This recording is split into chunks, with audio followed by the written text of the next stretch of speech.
सबसे पहले तो मैं अपना पतंजलि परिवार है और दैनिक जागरण है, उनका बहुत बहुत धन्यवाद देना चाहूँगी उनको। ये उन्होंने इतनी अच्छी ये मुहिम चलाई है कि घर घर जाके सबको इस चीज़ का फायदा मिले। और जो ये मोटापा है ये कोई बीमारी नहीं है जिसको हम बीमारी बोल देते हैं। हाँ, मोटापा होने से बीमारियां बहुत सारी हो जाती हैं, तो हम इसको कंट्रोल कैसे कर सकते हैं? सबसे पहले तो हमें इसके कारण जानने होते हैं। इसका कारण क्या है, मोटापा आता क्यों है? मोटापा सबसे पहले तो हमारी जो दिनचर्या है उसको सुबह से लेकर शाम तक थोड़ा ध्यान दो कि हम पूरे दिन में हम करते क्या हैं। अब सुबह से लेके कई बार ऐसे पेशेंट आते हैं कि वो कहते हैं जी हम नॉर्मली खाना खाते हैं फिर भी हमारा वेट बहुत ज़्यादा गेन हो रहा है। हम उनसे पूछते हैं उनकी लाइफस्टाइल कैसी होती है। सुबह देखते हैं उठते साथ पहले वो ड्राई फ्रूट खाएंगे, फिर फ्रूट खाएंगे, फिर उसके बाद वो कोई पराठा चाय वगैरह नाश्ते में ये लेंगे। दिन में अच्छे सा प्लेट भर के वो लंच करते हैं, रोटी सब्जी दाल चावल सैलेड वगैरह सब लेते हैं। शाम को फिर वो कोई स्नैक्स वगैरह ये ले लेते हैं, बिस्किट ले लिया, कोई ब्रेड ले लिया, ये चीज़ें कर लेते हैं। रात को फिर वो खाना खाते हैं और सोने से पहले 1 गिलास दूध। तो इससे क्या होता है कि आप देखो आपने कितनी बार कितना खाना खाया, सुबह से लेके शाम तक आप खा रहे हो, लेकिन वो डाइजेस्ट कैसे होएगा? पहला खाना हजम नहीं हुआ, उसके ऊपर हमने दूसरा खाना डाल दिया। तो ये मोटापा का एक बहुत बड़ा कारण होता है। तो हमें कभी भी ऐसे एक तो कम क्वांटिटी में खाना चाहिए खाना, और दूसरा उस चीज़ को ये बिना भूख के कभी नहीं खाना चाहिए। भूख हो तो ही खाएं, ये नहीं है कि भाई सुबह से हमने नहीं खाया भूख लगी हुई नहीं है फिर भी चलो भाई लंच टाइम हुआ है करो, ये नहीं करना। दूसरा मोटापा का कारण होता है कुछ जेनेटिक भी होते हैं, जैसे मान लो फैमिली में किसी के दादा दादी को है, मम्मी पापा को है मोटापा, या फिर उसके साथ फैमिली में किसी और मेंबर को है, तो ये भी एक कारण मोटापा का हो सकता है। तीसरा है हमारा जो हमारी पेट की जो अग्नि है जिसे हम जठर अग्नि बोलते हैं, अगर वो हमारी स्लो है तो ये भी एक कारण है, क्योंकि जो हम खा रहे हैं वो हमारा अंदर पच ही नहीं रहा है, तो उसकी वजह से हमारा पेट में खाना पड़ा पड़ा सिटता रहेगा और एक्स्ट्रा फैट जमा होता रहेगा। कई कारण ऐसे भी होते हैं, जैसे मान लो किसी को बहुत ज़्यादा लंबे टाइम से कोई बीमारी चल रही है, वो बेड के ऊपर लंबे टाइम से उनको पड़े रहना है। मान लो किसी को फ्रैक्चर हो गया या और कोई क्रोनिक बीमारी है, तो वो भूख लगेगी खाना तो खाएंगे, लेकिन उसके साथ साथ उनका फैट बढ़ता चला जाता है। कुछ कारण बहुत सारे ऐसे कारण होते हैं जो मोटापा के चलते रहते हैं।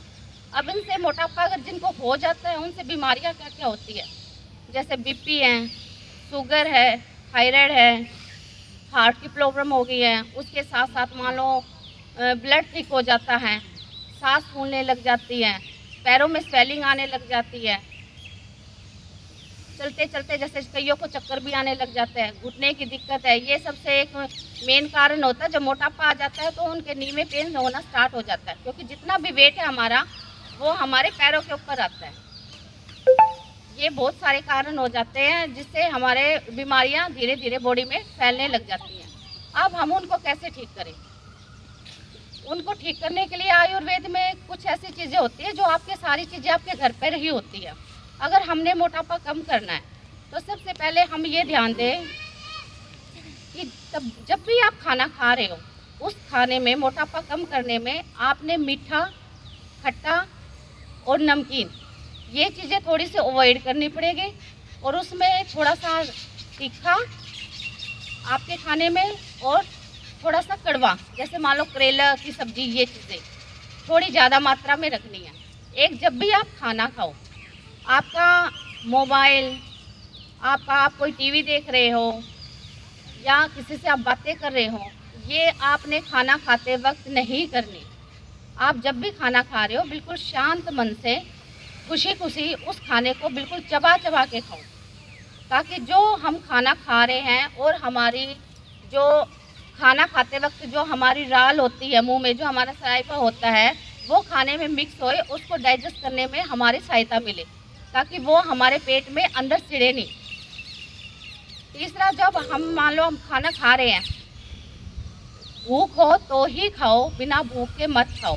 एक्सेस में कभी नहीं खाना चाहिए। अगर आपको 3 रोटी की भूख है तो कोशिश यही करो कि आप 2.5 रोटी ही खाओ। और जब भी आप खाना खाओ, दोपहर में खाने से 15 मिनट पहले आपने एक पूरी प्लेट भर के सलाद की खानी है। उसके बाद आपने रोटी खानी है 15 मिनट के गैप पे। पेट अच्छी तरह से पहले सैलेड से भर लीजिए, उसके बाद आप खाना खाइए। उसके साथ साथ आपने खाने के साथ साथ आपने क्या करना है कि जैसे मान लो और कोई दिक्कत हो आपके पेट में, अगर जो कुछ भी, जैसे मान लो कईयों के अल्सर वगैरह हो जाते हैं, तो आप जो भी अपनी डाइट लो, आप अपने किसी डॉक्टर के, अच्छे चिकित्सक के सलाह से वो डाइट लो। अब हमारे जैसे नेचुरोपैथी में, पंचकर्मा में हम ट्रीटमेंट क्या देते हैं जिनको अगर मोटापा आ जाता है, तो उसमें हमारा जैसे पेट का ठंडा गर्म सेक होता है। अगर हम पेट का ठंडा गर्म सेक करते हैं तो पेट का जो एक्स्ट्रा फैट होता है उससे एक बार वो फटेगा, एक बार वो जुड़ेगा, तो उसके टुकड़े हो के ना वो जल्दी से पिघल जाता है। जैसे पेट का ठंडा गर्म सेक होता है, पेट की आग की मिट्टी लगाते हैं, मड बाथ होता है, स्टीम बाथ होता है, हीप बाथ होता है, स्पाइन बाथ होता है, जैसे मालिश होती है, शिरोधारा होती है और बालू स्नान होता है। तो इनके मोटापे के साथ साथ ना और बहुत सारे फायदे होते हैं। मान लो बस्ती करवा ली आपने, अगर मोटापा आएगा, घुटने में दर्द हो जाता है, कमर में दर्द होता है, जो बस्ती हम करते हैं उससे ये, अगर किसी के ऑपरेशन भी बता रखा है नी में, तो भी ठीक हो जाता है इन चीज़ों से। तो हमारे नेचुरोपैथी में तो हम मोटापा का यही सारी चीज़ें करते हैं और उसका रिजल्ट भी काफ़ी अच्छा है।